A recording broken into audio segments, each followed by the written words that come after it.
ఇఫ్కోది కావచ్చు, ప్రపంచ బ్యాంక్ కావచ్చు, ఏడీబీది కావచ్చు.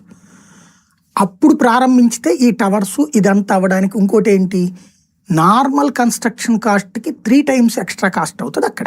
ఎందుకని, అది 10-15 అడుగులు తవ్వితే చాలు నీళ్ళు వచ్చేస్తాయి ఆ ప్రాంతంలో.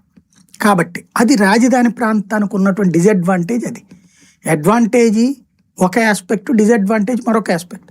కాబట్టి ఈ సిస్టమ్స్ అన్నిటినీ కాకుండా ఇప్పుడు అక్కడెక్కడికో తీసుకెళ్ళి స్టేడియం కడతాము, లేకపోతే ఇంకోటి ఏదో కడతాము, దాని పేరేంటది, ఇంటర్నేషనల్ ఎయిర్పోర్ట్ అంటున్నారు.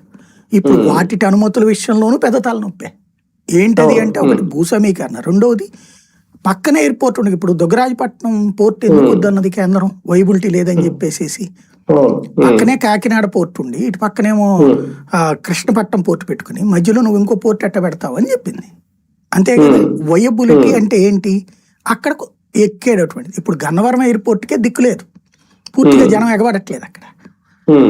అట్లాంటప్పుడు ఎట్లాగొస్తుంది నీకు ఇంటర్నేషనల్ ఫ్లైట్లు ఈ ప్రాంతానికి సంబంధించి? ఇప్పుడు ఏదో సింగపూర్కు ఏదో 1-2 వెళ్తున్నాయి, బై డే వీక్లీనో ఎట్లాగ ఉన్నాయి, అంటే రోజుడిసి రోజును అట్లాంటివి నడుస్తున్నాయి. అవి ముందు వయబిలిటీ ఫండింగ్ ఏంటి, ఇక్కడ దేనికి పెట్టుకోవాలి మనం, మన దగ్గర నుంచి ఎంతమంది ప్రయాణికులు ఉన్నారు.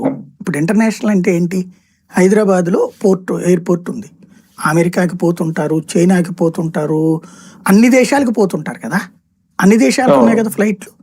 ఇక్కడి నుంచి అన్ని దేశాలకి రెగ్యులర్గా పోయే అవసరం ఎవరికి ఉంది, బేసిక్గా ఎంతమందికి ఉంది? ఇప్పుడు సింగపూర్కు అంటే ఉద్యోగాలకు పోయేవాళ్ళు, వ్యాపారాలకు పోయేటటువంటి వాళ్ళు ఒక లిమిట్, ఒక ఫ్లైట్కో ఏమో సరిపోతారు.